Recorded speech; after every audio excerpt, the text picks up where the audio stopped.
Assalamualaikum warahmatullahi wabarakatuh. Saya Asnida Mayanti dan saya bersama saudari Nur Asisa Balkis, Fauzi Aliyah dan Mutmainah. Pertama-tama saya ingin menanyakan kepada saudari Nur Asisa Balkis terkait dalam menerapkan disiplin positif ini.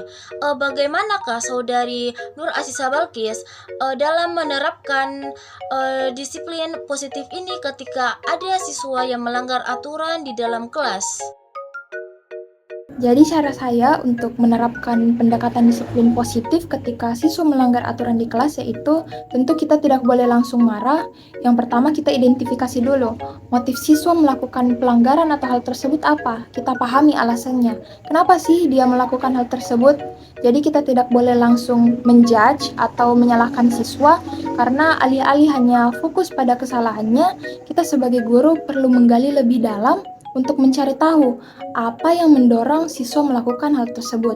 Kemudian yang kedua, di sini baru kita bicarakan, kita komunikasikan hal tersebut dengan siswa yang bersangkutan, dan kita mulai menyelesaikan permasalahannya secara bersama-sama. Nah, dalam proses komunikasi ini, kita mendorong siswa untuk lebih terbuka dan jujur, karena itu merupakan kunci dalam membangun hubungan yang positif antara guru dan juga siswa.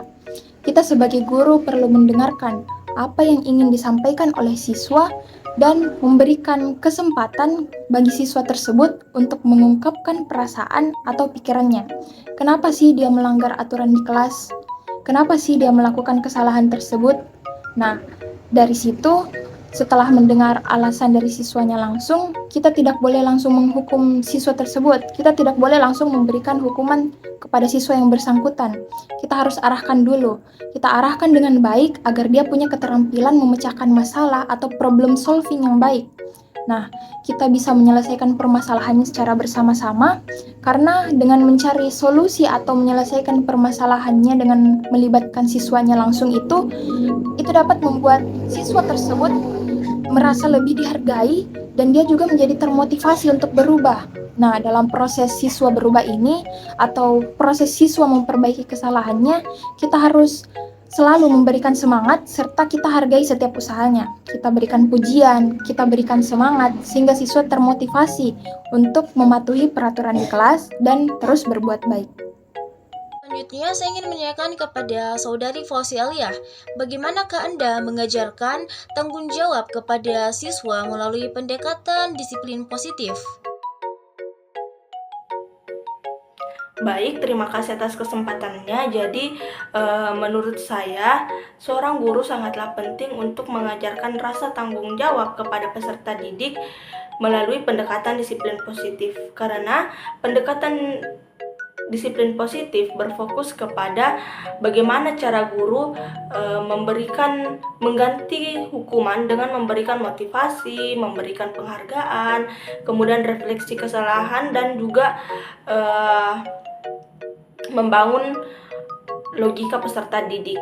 Nah, oleh sebab itu kemudian telah saya rangkum beberapa pendekatan disiplin positif yang sekiranya dapat seorang guru lakukan untuk mengajarkan rasa tanggung jawab kepada peserta didik.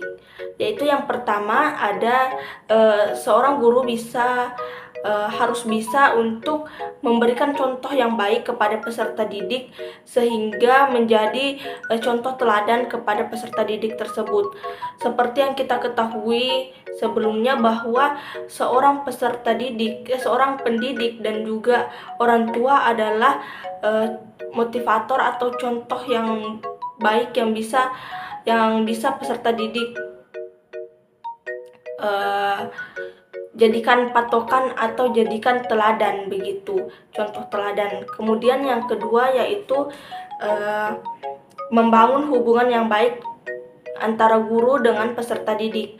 Nah, dengan menciptakan ikatan emosional yang kuat antar guru dan peserta didik dapat lebih terbuka kepada guru. Kemudian guru juga bisa memahami isi dari pikiran peserta didik. Nah, sehingga dari situ seorang guru bisa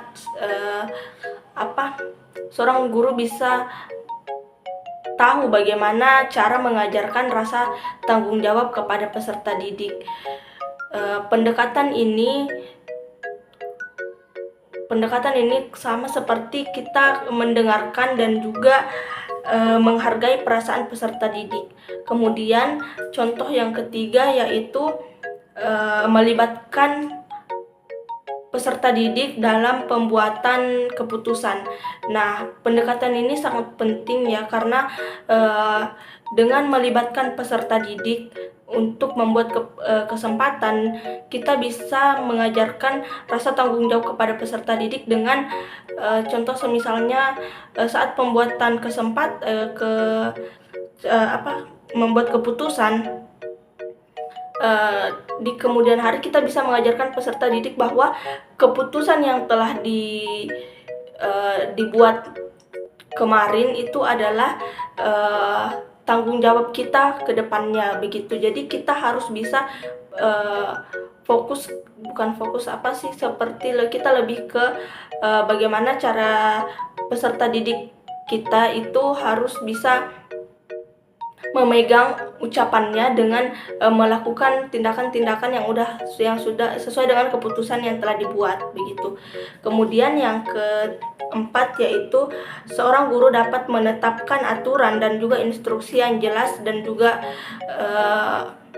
juga ringkas. Di sini harus kita pahami terlebih dahulu bahwa yang kita ajarkan adalah peserta didik sekolah dasar, di mana kita harus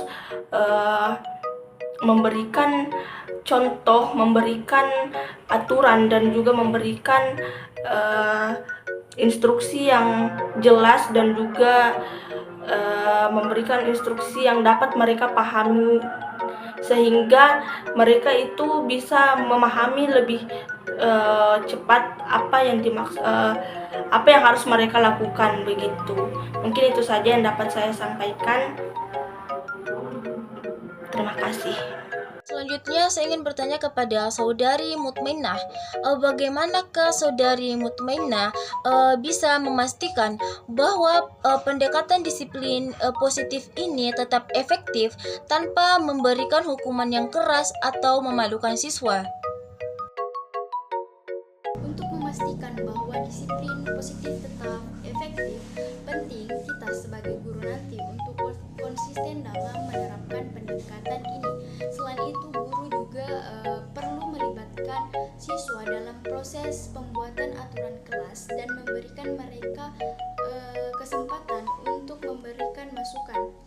Dengan cara ini, siswa akan merasa memiliki kepemilikan atas aturan kelas dan lebih termotivasi untuk mematuhinya. Dengan menerapkan disiplin positif, kita dapat menciptakan kelas yang lebih harmonis dan produktif. Siswa akan merasa lebih dihargai dan didukung, sehingga mereka akan lebih termotivasi untuk belajar dan berpartisipasi dalam kegiatan kelas. Selain itu, disiplin positif juga dapat membangun siswa mengembangkan keterampilan sosialnya dan emosional yang penting untuk sukses dalam kehidupan. Saat siswa, guru, dan orang tua siswa membuat kesepakatan penerapan disiplin positif, setelah itu tentu ada konsekuensi apabila ada yang melanggar, yang mendapatkan marah dari guru apabila ada siswanya yang melanggar disiplin yang sudah diterapkan, namun cara ini tidak efektif karena hal ini akan berakibat siswa akan takut kepada guru. Untuk konsekuensi seperti memberi hukuman pada siswa sering tidak mendidik, misal dengan berdiri di depan kelas selama 30 menit, anak akan menghabiskan waktu yang sia-sia. Selain malu dengan teman, juga anak akan kecapean, apalagi itu diterapkan di kelas 1 SD. Selanjutnya, jika guru memberi ketegasan kepada murid, didukung dengan memberikan pengertian kepada orang tua, informasi dan peraturan yang telah ditetapkan perlu diperhatikan murid dan orang tua. Guru menekankan bahwa peraturan dibuat untuk kebaikan murid itu sendiri. Komunikasi kepada orang tua, diharapkan orang tua mengerti dan mendukung proses pembentukan karakter disiplin positif bagi murid. Guru melakukan proses penerapan disiplin positif ini dengan pengertian bahwa murid tidak bisa ditegur di depan kelas dan di depan teman-temannya. Kesimpulan dari 3 pertanyaan terkait disiplin positif adalah jadi disiplin positif adalah pendekatan pendidikan tanpa mengandalkan hukuman fisik atau verbal. Pendidikan ini menekankan pada pembangunan hubungan yang positif antara guru dan siswa, komunikasi yang terbuka dan pemahaman terhadap akar penyebab perilaku siswa. Tujuan utama disiplin positif adalah membantu siswa mengembangkan tanggung jawab, empati, dan kemampuan memecahkan masalah secara mandiri.